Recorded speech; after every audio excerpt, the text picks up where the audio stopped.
I'm going to begin, Craig, by asking what first attracted you to getting involved in Kill Your Friends?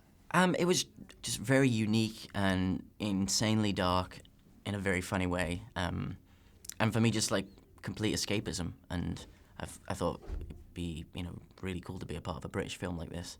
Because, I mean, your directorial debut, Just Jim, is of a kind of similar nature in the sense that it is quite dark, there's a kind of subtle humour to it, and it is quite a unique piece of British cinema.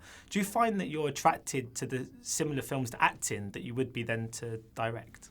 I would hope that I could do more serious things as a director. As an actor, I can't take myself very seriously, and I'm not the type of person that would save the world in any kind of way. I would be saved, so I can't really. I'm limited.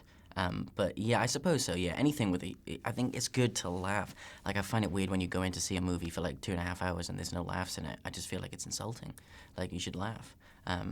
Or be able to laugh at yourself. So yeah, it's anything with a humor, and I like dark stuff very much. So I saw a clairvoyant recently that said I have the devil in me. So that's the first thing she said. She turned over the card and was like, and then put it back, and I was like, what does that mean? And she said I have the devil in me. So fantastic. Moving on, yeah, brilliant. So who is Darren, and how does he fit into this story? He is a scout, and he works for Stephen Stelfox. He's like an assistant, and he's very passionate about music and just wants to find the next great band or great artist. But I just feel sorry for him because he's in a snake pit. Of course, you've directed yourself now, so you've obviously had to encounter lots of producers, lots of you've been involved in the more financial side of the filmmaking industry. Yeah. I was wondering if you've noticed any similarities between the film and music industry, or at least the music industry depicted in Kill Your Friends.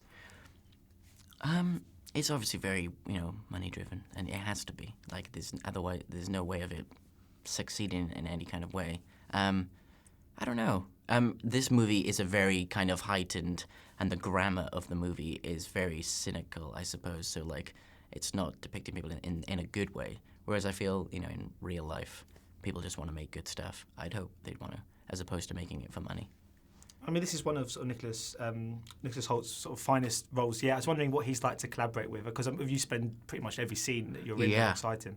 Awesome, completely awesome. Like, I was totally in awe of how good he was. Like, I remember seeing the first scene that we did where he broke the fourth wall and, delivered like this huge monologue effortlessly. And I was just like, this guy's amazing. And now he's going to be Salinger. That's pretty awesome. Yeah, looking forward to that. Yeah. Because obviously this is set in 1997, you would have been quite young then. So. I'm Benjamin Button. Yeah. I was very old. Do you remember, I'm just wondering, because obviously 1997 is recent history, and although, you would have been sort of maybe 7, 8 years old, I guess. Yes, I was 6. Or 6. 6, 7. Did you still speak to sort of your parents or family, friends, just about sort of establishing that era, just that particular time, to try and capture the right tone for your character? It was weird. No, because all my character is about is loving music, and he's totally unaffected, and he's not kind of involved in the sensibilities of the sharks, I suppose. So yeah, I was kind of didn't really take too much research. It was just go in there and be like very passionate and just more energy than I'm giving now, essentially. And of course, you sort of you've said many times that you're into sort of hip hop. Yes. What do you make of German dance music? Is that something you're a fan of? Because obviously in the film your character has to fly out and decide if he wants to bring this single back and sign up to the label. I don't know anything about German dance music. I mean, in real life, I wish I did. I wish I knew more. The one in the movie's good though. That's really good. They should release that. I was hoping they would, actually. Yeah, I thought they were going to. I'd like to know how it goes down. I don't think it's going to go down very well if they release it. No. It's pretty offensive. Well, that Big Girl by Kevin and Perry got released after Kevin and Perry Go Large. Oh, yeah. They should release it. It's a good song. Just offensive. Offensive is good. And just finally, of course, as this is behalf on View Cinemas, when you go to the cinema to watch a movie, yes, do you go for sweet or salted popcorn? Salted. All the way. Always? Always salted. Yeah, I used to do sweet. But now, I don't know. I'm boring. Just salt. It's a shame they don't have the butter popcorn that they used to have. That's true. If you can get half and half, that's usually pretty good as well. And then you put some chocolate in there as well, like chocolate peanut butter and little M&Ms. You don't know what you're getting. That's pretty good.